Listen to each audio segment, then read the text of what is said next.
Na mtazamaji, kutoka Nyeri tuzamie taarifa nyinginezo ambapo mapema leo Rais mstaafu Uhuru Kenyatta amefanya kikao na wanahabari kuzungumzia hatua zinazopigwa katika kutatua ugomvi na vita vinavyoendelea katika nchi ya kidemokrasia ya Congo DRC.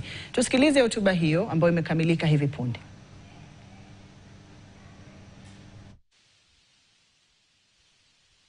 We sent out our invite, so sorry for any inconveniences. So I will be reading the press statement about the status of the Nairobi peace process on behalf of the former President Uhuru Kenyatta, who is a facilitator of the East African community-led process of the restoration of peace and stability in the Eastern DRC. And he has this morning sent out a report of brief the East African community, the African Union and the SADC Secretariat on his work as mandated by the summit of the EAC. Now, President Kenyatta believes that the time is right for him to prepare this brief in light of the dire and escalating situation in the Eastern DRC and the upcoming consultations on the matter. This status update follows a report presented by the facilitator on the East African-led Nairobi process for restoration of peace and stability in Eastern DRC, delivered to the 24th Ordinary Summit of the East African Community Heads of State on November 30th, 2024. It is intended as a briefing for the upcoming joint summit of the Southern African Development Community, that is SADC, and the East African Community EAC, to be held on February 7th to 8th, 2025 in Dar es Salaam, Tanzania, as well as the African Union 37th Ordinary Session to be held this February 2025.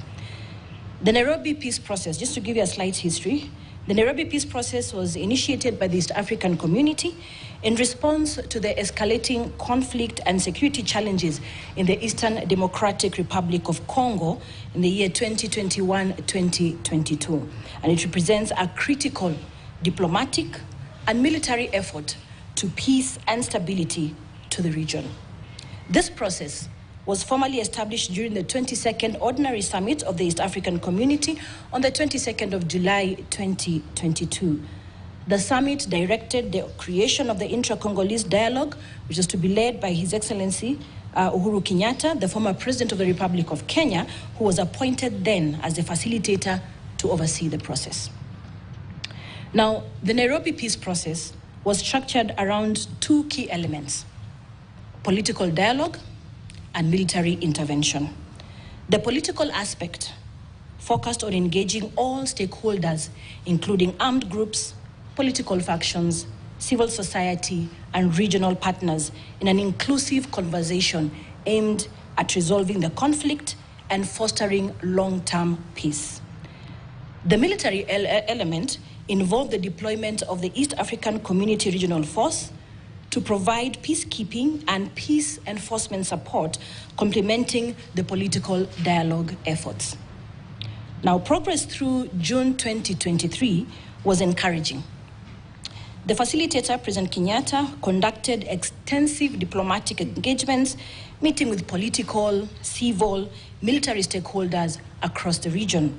Key initiatives included multiple targeted discussions with armed groups, including the M23, confidence-building measures with various civil rights and women groups, and the organization of several high-level conferences to resolve tensions and identify pathways to peace.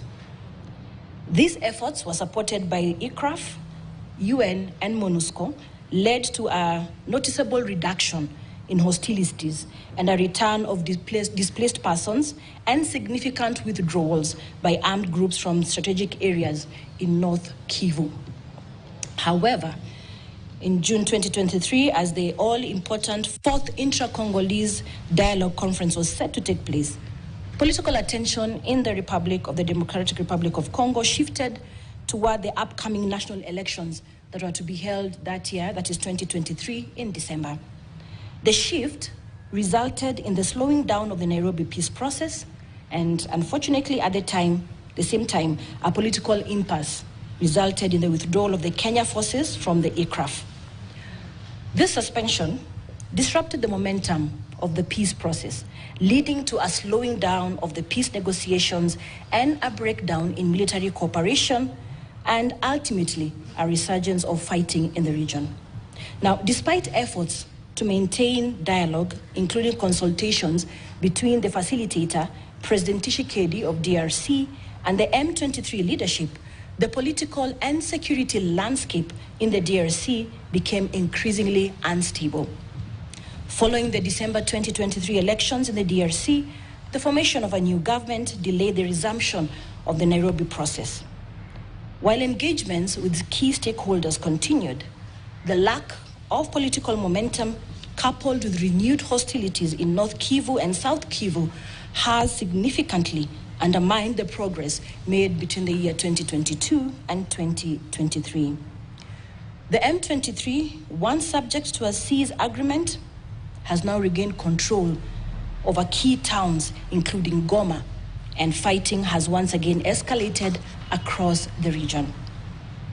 The Nairobi peace process, though temporarily sidelined, remains a critical framework for dialogue and conflict resolution in the eastern DRC.